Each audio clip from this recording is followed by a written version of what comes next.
آیت کے حوالے سے سوال پوچھا گیا ہے کہ نومولود بچے کو فطرت کی طرف سے کیا تعلیم دی جاتی ہے؟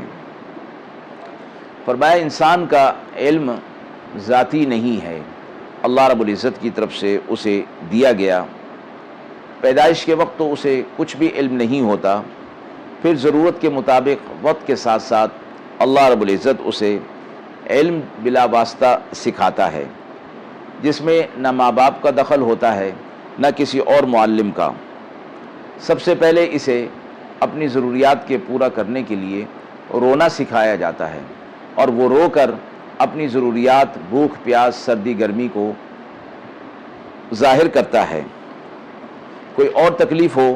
تو بچہ رو کر ہی اس کا اظہار کرتا ہے، اور قدرت نے اس کی ضروریات کے پورا کرنے کے لیے ماں اور باپ کے دل میں ایک خاص الفت اور محبت ڈال دی ہے، اور بچے کی آواز کو سن کر اور اس کی تکلیف کو پہچان کر اس کے دور کرنے کے لیے وہ تیار اور آمادہ ہو جاتے ہیں۔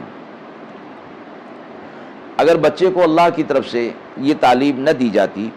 تو انہیں کون یہ چیز سکھا سکتا تھا کہ جب ضرورت پیش آئے تو وہ اس طرح رویا کرے اور چلایا کرے۔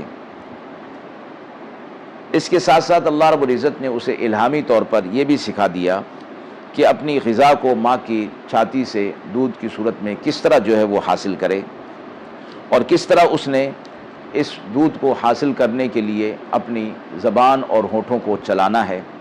اگر اللہ کی طرف سے اسے یہ تعلیم نہ دی جائے تو دنیا میں کون ہے کہ نومولود کو یہ چیز سکھا سکے؟ یہاں تک کہ باپ اور ماں بھی اسے یہ تعلیم اور یہ طریقہ نہیں سکھا سکتے۔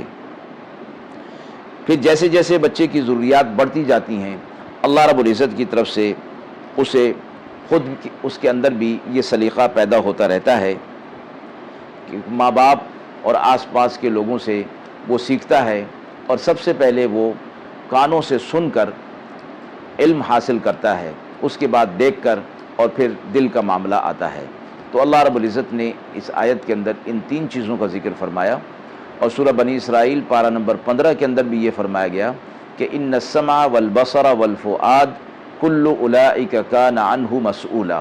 اللہ رب العزت نے تمہیں سماعت، بصارت اور دل دیے، اس کے ذریعے سے تمہیں علم حاصل ہوتا ہے، اور اس علم کے ذریعے سے تم اپنے عمل کو درست کرتے ہو۔ اللہ رب العزت ان کے بارے میں قیامت کے دن تم سے پوچھ کرے گا کہ ان کانوں کو صحیح استعمال کیا، اس بصارت کو صحیح استعمال کیا، اور اس دل کو بھی صحیح استعمال کیا۔